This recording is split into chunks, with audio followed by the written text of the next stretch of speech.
Welcome back to Conversations with MaryJane, episode 1. I'm here with James Hyland, and he is the chief holistic coach. Wait, I'm going to say this wrong. The holistic lifestyle coach and chief innovator at SparkVision. And after working 15 years in finance, he left to find his calling once he was diagnosed with an incurable back disease. And now he helps people find holistic lifestyles. And on a personal note, that's how I know him. He helps me, and in May, was it May or March, we started to work together? I think May. May. Yeah. I'd eaten keto for 18 months to help reverse my diabetes, and it was just not working well for me anymore. I was feeling bad, and I was introduced to James, and he helped me switch my diet over to almost completely plant-based. So I'm excited to have you here, James. Thank you for being on. Yeah, I'm very grateful to be here. Thanks for having me. Of course. So I just want to hop right into it. Why don't you talk to us about when you got that diagnosis, what it was, and kind of that moment in time for you? Sure. So it was, the first time it kicked up was about 10 years ago, but really about 5 years ago, my back just started to give me serious pain to where I was literally crooked, and it felt like there was an ice pick stabbing me in my spine. So I went to the doctor, and they took an x-ray, and they told me that I looked like I had a spine of a 70-year-old. And when you're 30 years old, that's not something you really want to hear. Yeah. So they told me I had degenerative disc disease, spinal stenosis, and the likelihood of me having multiple surgeries, being on pain medication, and also being in a wheelchair was highly likely for the rest of my life. Wow. And I am the type of person that I do not like to have surgeries. I always look for other ways, because I feel like when you look at certain injuries and so forth, there's ways around, I'd say, not curing them, but helping your healing process, because your body is the greatest healer. So for me, I went down this journey of, what are some things that I can do that I can control that can help heal my back? So the first place I started was my diet. I did a bunch of research, and my mom actually has suffered from terrible, she has no cartilage in her knees. She had to get both her knees replaced. She actually just had her shoulder replacement surgery. It was a reverse shoulder replacement surgery because all this cartilage is gone. So is that like an injury that happened to you, or is this It's just like a deterioration. Oh, okay. Because what I found out was, inside of our body we have certain pathogens. They could be viral, they could be chemical, they could be heavy metals, and all these different things. And when you bring in certain things from your environment that feed those pathogens, that can cause a reaction in your body and actually attack your body. Yeah. So what I learned about the food was lots of people actually were able to regrow their cartilage just by changing their diet. So for me, that was like the first step to say, okay, if I look like I have a spine of a 70-year-old and I have like no cartilage in between my vertebrae, like let me start there and bring those in. So that's where I started first and saw a huge difference just by changing my diet. And then after that, it was more of, what are other things I can do? That's how I started getting more into meditation, also just breathing, and also just really controlling more stressors in my life. Because what I found was the more stress you put on the system, like your body needs stress to be able to grow, but when it has too much stress, that's where it can deteriorate. Yeah. So it was more of, what are some ways that I can help alleviate a lot of that stress? And that really kind of led me on my initial journey to where I am today. That's amazing. So where did you find the research? Like, how did you start that search? Like, grow cartilage from diet? I am always been a lifelong learner, and I always enjoy. So I just started, going on Google, reading different books, finding different things. Because for me, it's like I was very much against like taking pain meds and having surgeries and so forth. Every book that I read on back surgeries is a horror story. I think there's something to say, if you have one back surgery, there's an 80 or 90% chance you're gonna have a second one. And it's just over and over again. If you actually look at doctors, like most doctors would not actually recommend a back surgery unless it's a serious injury. And for me, it was just starting to look into that and just starting to peel back the onion and finding more and more layers of things that just made more sense to me. Because what I came to realized is, a lot of chronic pain, chronic illness comes from what we feed ourselves. And that's not just through nutrition, but that's also through what we drink. It's what we think, what the thoughts we feed ourselves. It's the people that we're around. It's what we read. It's what we watch. It's the music we listen to. So all these different things we're feeding ourselves, like from all these different areas. And if you're feeding yourself things that aren't serving you, that's going to hold you down. So for me, as I started to learn more about this stuff, I realized a lot of stuff I was feeding myself just wasn't helpful. From even thinking like, I'm going to be in a wheelchair, I'm going to do this, like those thoughts were not helpful.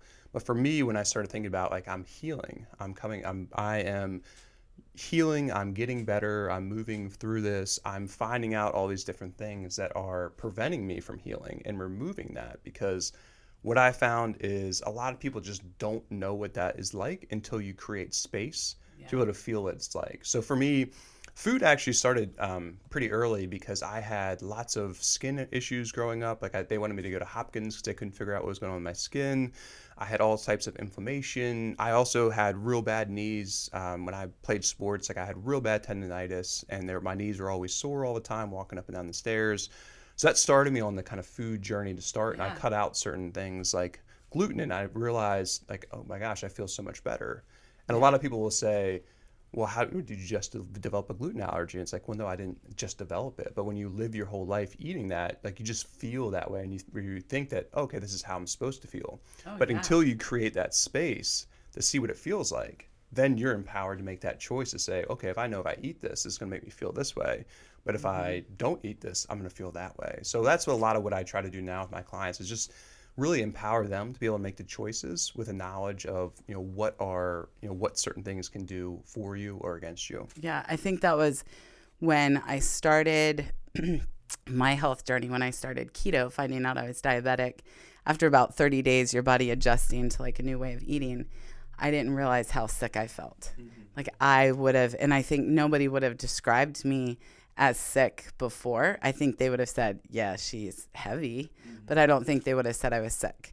It wasn't until I felt better that I realized, wow, man, the brain fog, I just constant heartburn, tired all the time, just miserable. And it wasn't until I could see like the opposite, that food literally for me was 100% the issue. It was never that I wasn't physical or active. It was I just fed myself. Mentally, well, I should say mental stuff was probably the issue too, as we worked together with it. So yeah, I totally agree with you that it was food. So outside of gluten, what were some of the other things that you just gave up or switched or found had sensitivities to? Sure. And I'd first say too, like everybody's different. So everybody has different types. Food will affect people in different ways. Yeah. And the other thing too, it's funny, I just remembered this the other day because it's starting to be into like the fall allergy season. And I know we were talking about this the other day, and I was like chronically addicted to Flonase for like a 4 to 5 year period. And I was like, and people would make comments like how much I would sneeze, and it would be, I was constantly congested. And as I was doing more research, I found that dairy is actually one of those things that when I have dairy now, like since I have removed dairy from my diet and given myself that space, if I have any type of dairy now, it's congestion right away. So that was like a big one for me. But I'd say in general, like a lot of the things, I'm very much in favor of just eating real food. So if you eat real food, organic foods, always better if that can fit your budget and lifestyle. But if you're eating real food, meaning like if you go to a farmer's market and you can buy something from there and go home and cook it, like that's usually going to clear up a lot of people's issues. It's a lot of when you get into the processed food or the stuff, if you're looking at some of the label and you can't read the ingredients on it and you can't understand it, like that's where you can get into some trouble. But I try to tell my clients to go more, like I said, eating real food. Now within that, there's not a right diet. I'm not into veganism or keto or paleo. You got to find the right balance for every person because everyone's different, and also your body is going to change too, just like the seasons. Something that you could be eating today, 3 months from now might not be right for your body, but then 6 months from now you might want to bring that back. So a lot of it just goes to creating the space to listen to your body, because your body will whisper until it has to scream at you. And for me, my back injury was my body screaming at me to say, like, you got to make a change. And there's different stressors around me that really propelled me to that. And going back on it now, I just see how much wisdom I got out of this whole experience that now I can share with other people. But in the moment, it's pretty scary when you have a pretty acute injury or a disease where you're like, am I ever going to be better? Am I ever going to be able to feel like myself again? And I am grateful that I've been able to help myself and help other people. And really, I'm just trying to help people realize that yes, there is another way. There are other ways out there than a lot of things being prescribed today. What do you think? So, I mean, you made a full health change. I made a full health change. I have my suspicions as to what it takes to change a diet. I think diet's like one of the hardest things. I mean, I had 31 years of failed diets before I actually got healthy. What do you think is like the hardest challenge for people when they're making a health quest like you've done, like I've done? What do you think that is? And then in your experience, like how can we overcome that? Yeah. I mean, the hardest thing for me, for people not being able to, or at least struggling with it, is not really wanting it themselves. They're doing it for somebody else. So for me, if they're doing it for their partner or because they think they should be doing it, but they don't really feel like they want to make the change, most likely they're not. And then sometimes it takes a pretty serious injury or like illness or something that wakes them up to say, okay, I need to make this change. Because a lot of time, I mean, I've seen it too, like you always, and people maybe not, they don't feel it themselves. But for me, like I had that catalyst to say, if I don't change, like this is going to be my life. Like I'm going to be taking pain medicine, I'm going to be on surgeries. And I did not want that. And I always tie it back to my values. So I think a lot of people, if you understand what your values are and what they came from. So when I think of values, I think of those that drive me, and health is one that's always driven me. And when I think about it, I can distinctly remember a time when it was probably middle school. My grandmother was sick in the hospital. She fell and broke her hip. And I remember going to physical therapy with her, and she was just screaming in so much pain and saying like, I don't want to see my grandson see me this way. And I just remember just being like, whoa, I don't ever want to be in a situation like this. And then she unfortunately just passed, she kind of lost the will to live. So then seeing her after that in the hospital was, for me, I didn't really realize that until I looked back to say, okay, that's why I don't want to be in a hospital having surgeries and doing all this kind of stuff. So for a lot of people, I think they just need to have that intrinsic motivation inside of them to find out what that is. But the other thing too is a lot of people just don't know where to start or how to start. So how do you start? What's number one? Like, let's just say someone wakes up today and they just realize they don't feel great. Yeah. Yeah. So I typically start with the diet side of things, because I think for a lot of people that is a great way to see at least some immediate impact of what some changes could do. So typically what I will do with people is I'll have them go through a different questionnaire. I'll get some more information about them. And then I usually recommend a 4 to 6 week period where we will eliminate certain foods. I've been through this. It's good stuff. Yeah. Just see how your body reacts to it. So you see how you feel, see if you feel any difference. And then after that period's over, then we look to add some of those foods back in. So you're giving your body a break. So your body hasn't had those foods in a while. You bring the foods back in, and then you listen to your body and what the signs it's telling you. Yep. So if you had removed dairy during this time period, and you come back and you have dairy again, and then all of a sudden you feel congested or your knees start aching or something else, then it's like, okay, there's probably something there. So then it's your choice to say, okay, is this serving me anymore? Is it worth this? And for for myself included, it was a gradual change over time to where I'd still have some things every once in a while, or still, I'd be like, okay, I know I'm going to feel bad tomorrow if I eat this type thing. And that's a choice, because it's not about, I think it's important to say, depending if you're allergic to something, like definitely don't have it. But if you're having certain reactions, but you then have the choice to say, hey, I want to eat this chocolate cake, but I know it's not going to make me feel great tomorrow. But that just gives you the knowledge and the power, because a lot of this is everyone is their own greatest healer. Their body is their greatest healer. Like if you think about, like right now, if I fell and scraped my arm and I'll have a scab, it's going to regrow itself. Like I can't explain to you why it happens, but your body's able to heal itself, but it's able to heal itself in other ways too. On the inside, we just don't see it as much as if we fall and scrape our arms. I think what's cool about having a coach that helps you along the way is that, especially with food, it is up and down a lot of times, and we tend to think perfection is needed. And even when, transferring, like switching from keto to plant-based, it was a challenge for us. Like, I think, I don't know, it was 45 days of a lot of like, my blood sugar is now this, and not seeming like anything was bad, but just watching body chemistry change and having you to make sure I like stayed the course and had faith, because I think that's what's different. Like, I obviously didn't know how to get healthy because I was not healthy. So I needed people, and many people, coaches, trainers along the way to help with that. And so I think that's like key for what you do, and how I'm so thankful for that is because, man, that's such a gift to be able to help people feel better. Yeah, it brings me so much joy. Like I am so grateful for it, and it's really led me on my path today because I spent almost 15 years in finance. I was checking all the boxes. I was successful by all the means of societal, but it just never, I was good at it, but I didn't feel, I wasn't driven by the work. But after I had my back injury and I started to heal myself, and ever since that happened, I was just on this, like I love to learn, I love to grow, so I'm always consuming information.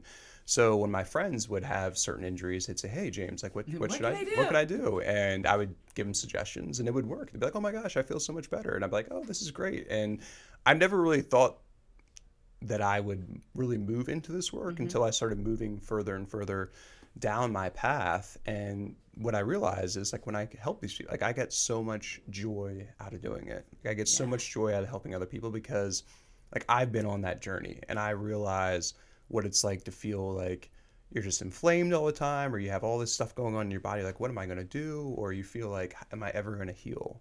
And being able to help other people with that has just brought so much joy out of my life, and then seeing other people just respond to that has been so beautiful. And it's something, like I said, for me, when I have clients have the knowledge, have that capacity to be able to make the choices that are optimal for their life, that's what really gets me up in the morning and puts a big smile on my face. Oh yeah, I can tell. Like, you are so happy when someone else is like finding success in their life. So I just want to switch gears. So, we spoke a little bit about the food we put in our body and what we feed ourselves. So I want to talk about maybe some of the mind work and kind of what we're feeding our minds and what changes you really start to see in your life as that changed your mindset. Yeah, and that the food is a great starting place, but your mind is so powerful, right? We have 60, 70,000 thoughts a day. They say anywhere from 80 to 90% of them are similar to what we had yesterday. And in some cases, 67% of them are all negative, right? So we get caught in our head of telling these stories. Yeah.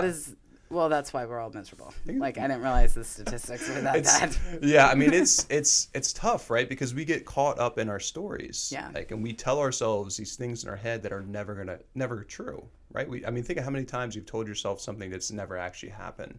But we get caught into these cycles, and it just gets us down a pretty negative path. So, for example, with health, like if you have an illness, if you have an injury, right, and you keep telling yourself, like, I am fibromyalgia, or this is me, like you're saying, like, this is me, like, then you're putting that energy out there, and that's what you get.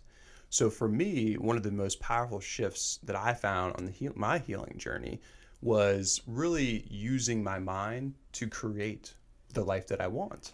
Because we all have the power to create what we want if we are focused in our attention on that. So for me, and this is like, we're all human, right? We're going to have negative thoughts. Things are going to happen to us. This is not about not having negative thoughts or just being able to just think about something and it happen. It's about putting the work in. So what I found is really just by shifting your energy to more of a positive mindset of, I'm healing. Because that's the thing, what people realize is, this is a journey to go on a healing journey. It's not one Yeah. day and the next day you're going to get better. I mean, for my back to really, I mean, it probably took 3 to 4 years to really get it all to where now I have very, very little issues with it at all. I'm glad you brought that up for one reason. I think we live in such a social media world. Yes. Before and afters show no time. No. And so to hear 4 years, that should give people hope. Yes. Like, I mean, I remember starting every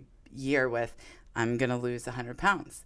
And then I would give myself a 90-day goal to do that. And when I didn't, what I've realized, like, I'm 2 years into this and not even halfway there. Yeah. And so it is a slow process, and we got to stop looking at social media Yes. and everything's before and after, because it's not capturing any of that middle part, which is actually where all the magic happens. Yeah.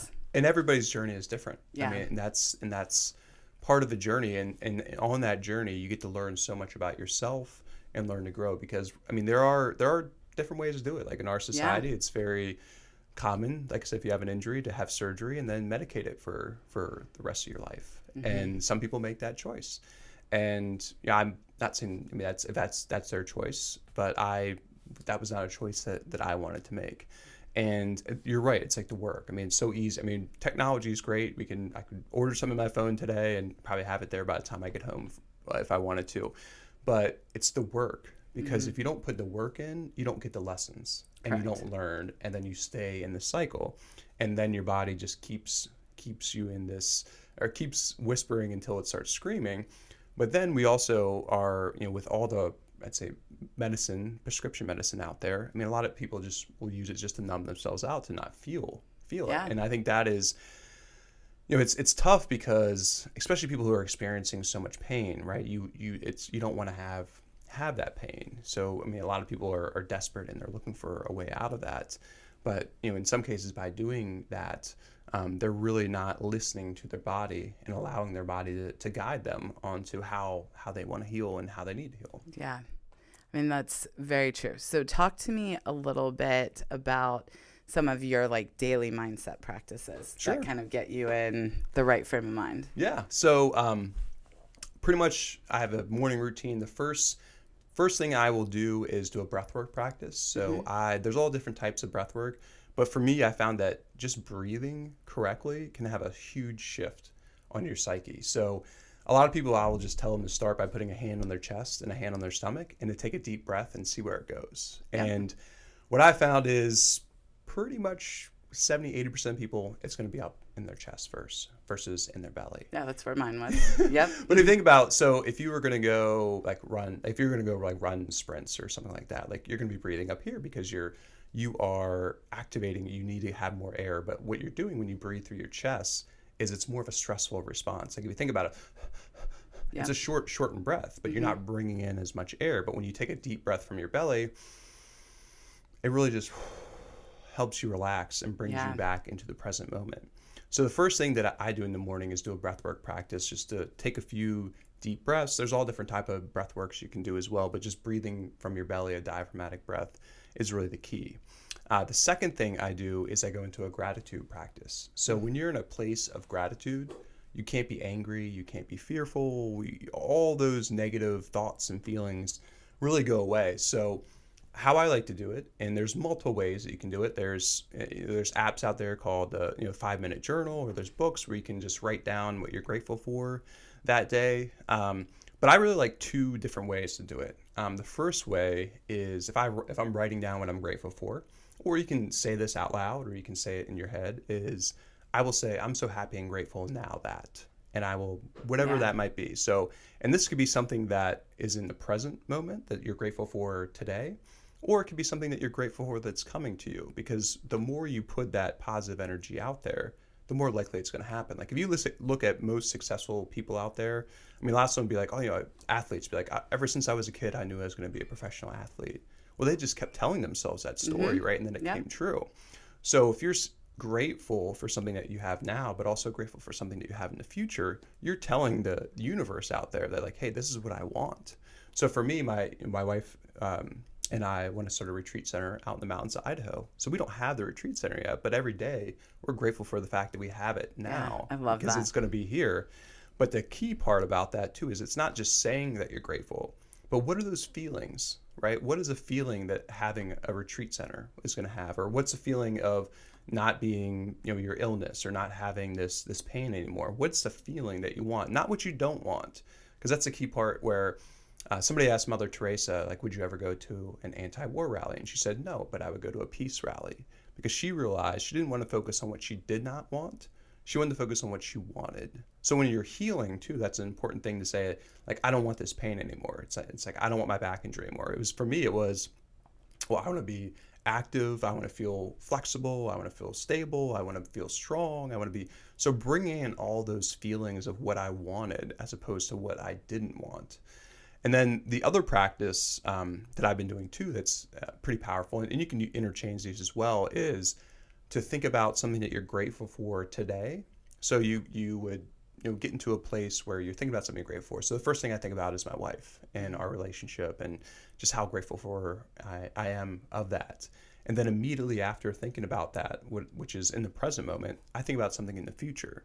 So when you get into a place of gratitude in this wavelength, everything just feels great. So it's like when you're in that place, the more you can think about all these different things you're grateful for today, but also that you're grateful for in the future, the more likely that is to happen. And then afterwards, you just feel it's like almost like a warm, happy bath that you get out of. So those are the main pieces that I will use in the morning. And then after that, I typically go into a type of Tai Chi type practice or yoga or some type of movement practice as well. But the other thing that we do too is we have a energy bell by our door in our house. So if you think about like when you're coming out the door, like a lot of people rush out the door or they rush back in, but just having a place to pause. So when we go in and out, we pause, we hit the energy bell, and we think about what are the feelings and what do we want to have happen leaving the house. So if we're going to a meeting or going just to see friends, I mean, whatever it might be, okay, what is a feeling I want to have by going this? Because we've all gone to, say, visit your parents or your friends, and you start telling yourself a story like, oh, I know they're going to be talking about this or talking about that. And it's like, well, if you go into there thinking that, it's most likely going to happen. But it's like, what is it that you want coming out of that situation? And the more you can focus on that, that's the more likely it's going to happen. That one practice, your energy bell one, we switched a little. So I think after I share this, I want to talk about ways with some of the things that you've said, how people can fit it into very busy schedules. So I think for people who work for themselves, like I start my day with a lot of personal development because I don't need to be anywhere at a particular time unless I set it. Excuse me. So when I heard your energy bell practice that you told me that you and Mary Beth did, I wanted to establish something like that with Colleen and I. However, we're not going to have an energy bell at the house. And so what we did is just on our morning walks, we now ask each other how we want to feel throughout the day. And it's made such a huge difference to think about feelings instead of, I have this meeting instead of just doing the check boxes of everything I have to do today, but really, what is it that I want to feel at each of those moments? Mm-hmm. What are some other things that you've told us today? How can people shorten them or bring a practice in? So I think, for me too, and the other practice I did not mention that I do in the morning is meditation. But I'd say for me, if I was going to start somewhere, it would be simply by putting your hand on your belly and taking 5 to 10 really deep breaths, as deep as you can. And that is a great place to start and to get you in a place of just relaxation. So everyone, I'd say breath is free. Like we don't have to pay any money for it. So starting with a breath is such a great way to start. Second thing I would do is just to focus on 3 things that you're grateful for today. Love it. 3 things that you're grateful for in the future. And all I would do is start by thinking about, okay, what am I grateful for today? Seeing as much as it can be, and thinking about everything that you can think around that. So as much detail, as much as you can go for of what you're grateful for today and those feelings, because that's the important part. And then immediately going into something you're grateful for in the future. Again, seeing as much as you can, focusing on the feelings, focusing on those things that you want. So that would be the breath work, the gratitude. And then, I mean, meditation has been a huge game changer for me. I tried all types of meditations, and they all, I mean, the thing is, there's so many different types of meditations. Not everyone can try all different ones. Yeah. And I think for me, meditation, when I first started doing it, I was like, oh, I want to meditate. I'm just going to sit here. I'm not going to have any thoughts. And that's not the way it works. Mm-hmm. As anyone's probably meditated has tried. But what I realized was the more when I meditated, when those thoughts come up, they're like bubbles just coming up, and then they pop, and then they're released. So it's clearing outside of your body. So meditating has really helped me too, because what it does is it helps create more of a space between a stimulus and how you respond. And for me, that's been huge, of just slowing down, understanding myself more. So if something stressful were to happen, like in the past, like sometimes I'd be like, okay, I want to eat some ice cream after this. And it's like, okay, now when I have that space, it's like, okay, what do I really want? Like, what can I do? How can I respond to this? How can I do things that are more optimal for what I'm doing in life? And there's lots of different meditations out there. I mean, meditation for me, the main reason I got into it too was as I was looking into my back injury, is a lot of people who have been meditating have been able to greatly heal and enhance their own recovery time. So I was like, I'm doing everything that I can. So that's where I got started. And with meditation, there's tons of apps out there. I like to recommend Insight Timer. It's it's actually the #1 free meditation app out there. They have, I think, almost 20,000 free meditations. They have a 7-day course for free as well. If anyone hasn't meditated before, it's about 10 minutes a day. And meditation too is something where, you know, for some people might meditate for an hour. Some people might meditate for a minute. It's what's right for you, and finding that right balance. Like I typically will meditate for 20 minutes a day, but some days it's maybe 10, some days it's maybe 5. But it's just finding that whatever works best for you. But I mean, starting with that, like I said, 3 things that are free that anyone can do and find their own version of it that works for them, I think is a great place to start. And we can't be so hard on ourselves. No. You can't set a goal to meditate for 20 minutes when you've not meditated for 2 minutes. Like Correct. These things build up, and I think that's something as adults we forget, that it takes time to do these things and to learn these things, and then we get so discouraged that we just stop doing them altogether. Exactly. And I think the key is, there's 2 keys. One, when you're doing these practices, it shouldn't feel like work, right? It might feel a little bit uncomfortable at first, because if you're new to it, you've never done it, you might be like, well, what am I doing? And then you start judging yourself. Am I doing this right? Am I not doing this right? And all these different things. So it's just, you know, being okay with yourself, being loving with yourself, being that growth story that we talk about, putting the work in. This is the work, because what I would recommend is, I mean, if you start with just a minute a day of each, with breath work, a minute of gratitude, and a minute of meditation, that's a great place to start. But doing it every day is where the key is. So you want to find what works for you to start. Say, is it a minute, or is it 5 minutes each? Whatever makes the most sense. Because building that consistency over time, you'll realize, okay, maybe that 2 minutes goes to 5 minutes, and it goes to 10 minutes, and it goes to 20 minutes. And you find out what that right amount is for you. Because as we talked about before, everybody is different, and there's no right or wrong prescription for any of these practices. It's what works best. I think for that's what person. You've taught me, because I always ask you, did I do this right? Am I doing this right? Am I like feeling the right ways? And it is what it is for you and nobody else. Yeah. And I think that's the most important thing I've learned on my journey is, like, you got to take care of yourself first. I mean, a lot of my life was lived on the expectation of others. Like, I was really good at, like I said, working in finance, playing sports, all these things, like doing what I was supposed to be doing and told to be doing, and like fitting in all these boxes. But there was something about me that just didn't feel right. But as I started to understand myself more, and what really drove me, what made my body feel good, what made me feel good, then I was empowered to make those choices to say, okay, this is what I want to be doing. And this is what's going to make me my best version of myself. Yeah.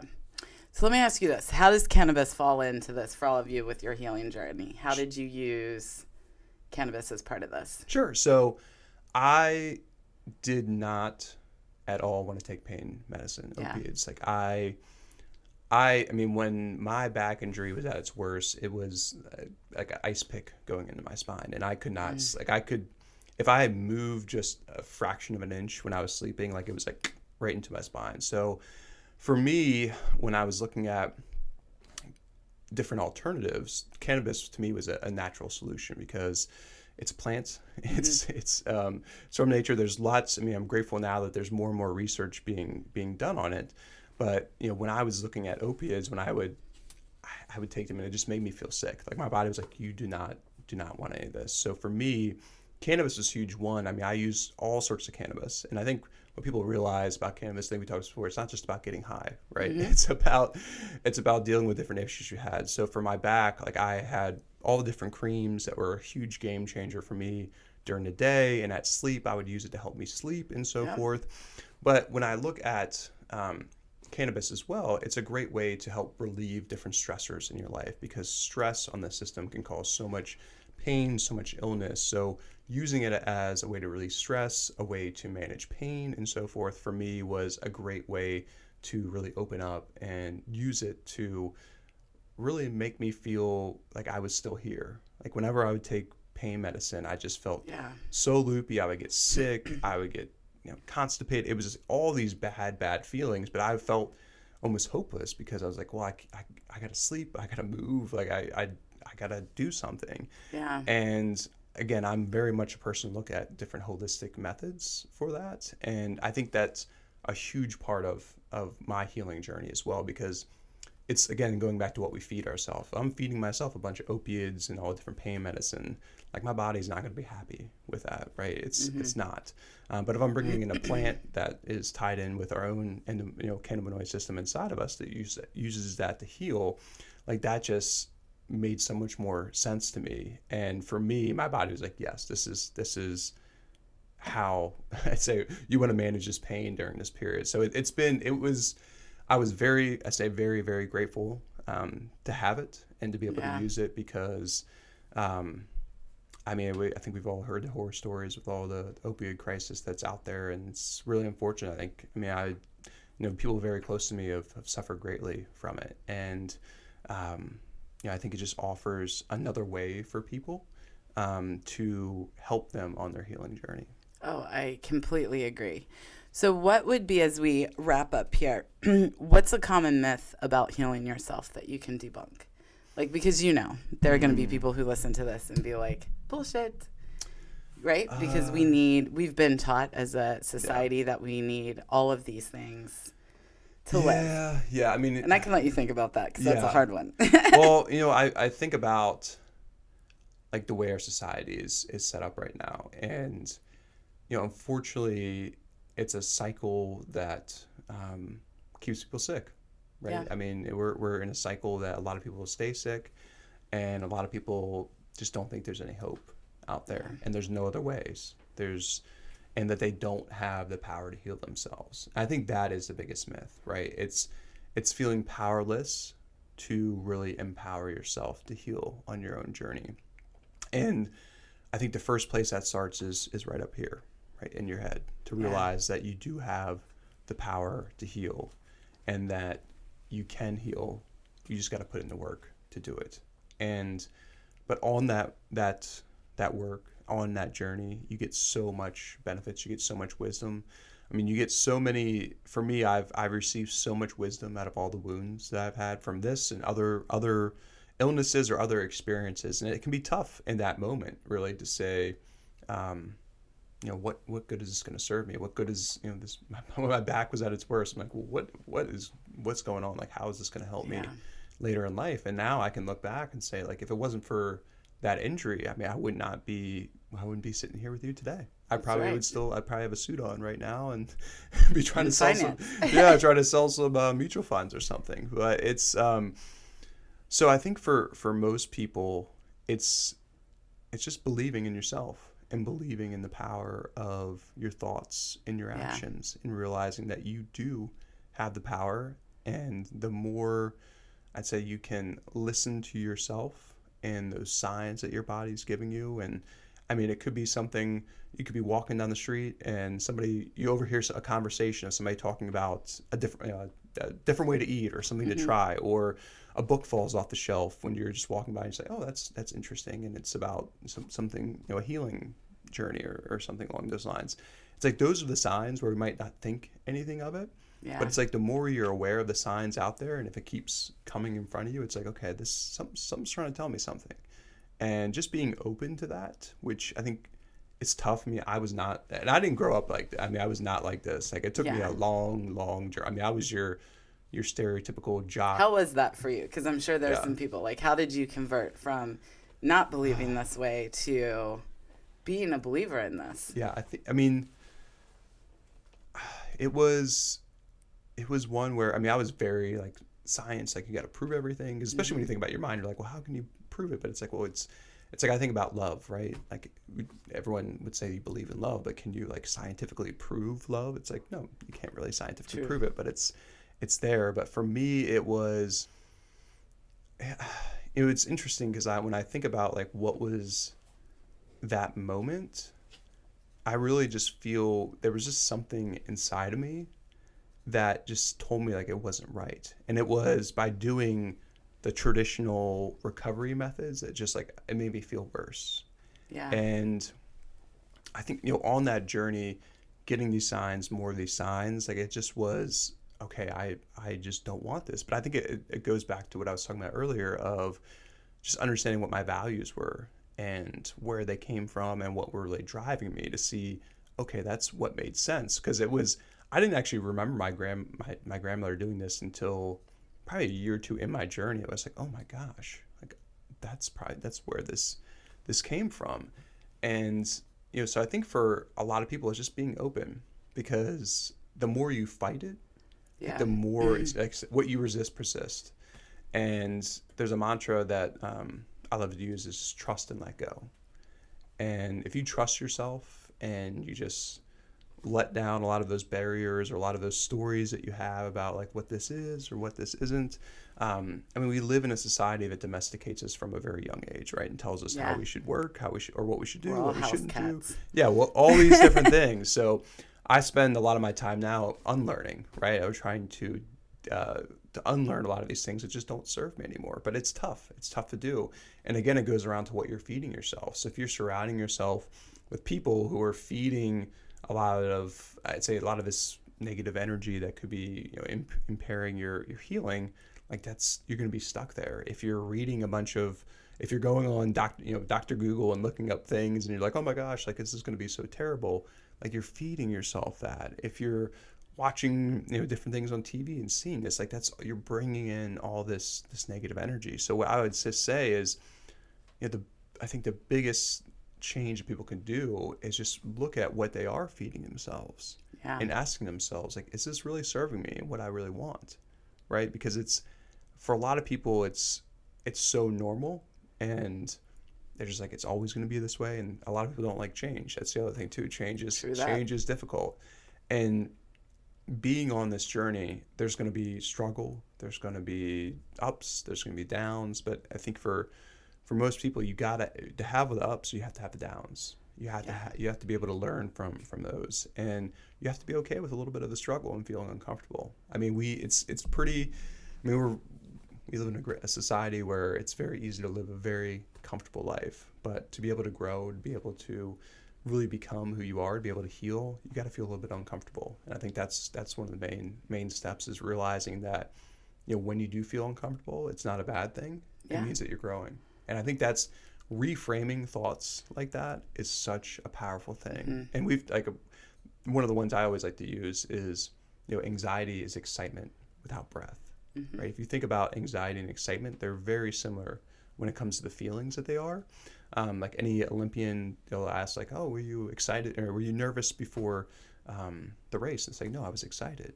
It's the same energy, but by reframing that energy in a way that serves you, you can then use that. So realizing on your healing journey that if you are feeling uncomfortable, if it doesn't, something, you're like, oh, I'm not sure about this, like there's probably something there. Yeah. And something to get curious about and something to ask questions about to yourself, because anytime you're feeling uncomfortable in any type of situation, it's your body telling you something. But it's like, okay, what is this trying to tell me? And that's the key, to try to listen and find out. Yeah, listening to our bodies is very hard to, especially when it tells you things you don't want to necessarily do. Yeah. Yeah, I think we experience that a lot in life is, I mean, I knew I was diabetic way before. Like, all you have to do is start to Google symptoms and you'll know, oh, yeah, that's what this was. But it took so long for me even to go to the doctor because I didn't want to know and I didn't want to make that change. And I'm always grateful and really grateful for you, James, for having the strength to do that and to stand up and to say, I can do these things and to put in the time and effort. Because I definitely, as I mentioned in our intro episode, I've realized living my life by watching others and what they've experienced makes it a little bit easier. Yeah. And I can kind of shortcut things. I think that's what my parents were trying to do to me growing up was do what I say, don't do what I do. But to try to not have to learn so hard all the time by opening up and having examples and people like you. And I'm so thankful for you and your dedication to your craft. And literally we go on walks every week to try to make me just a more healthy individual. And so how can people get in touch with you and learn more about SparkVision and everything that you're doing? Yeah, so the best place would be to send me an email. So my email is james@sparkvisionnow.com. So that is the best place to get in touch with me directly. Actually, just updating our website now. So it would be www.sparkvisionnow.com/lifestyle. I'll be posting some things on there. Okay. And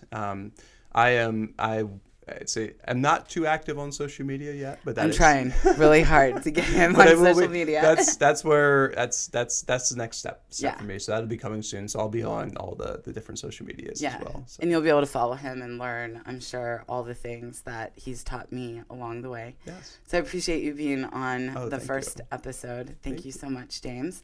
Before we head out, I just wanted to give a quick shout to our sponsor, Pure Life Wellness. They are my neighborhood dispensary. In fact, James and I both go to Pure Life.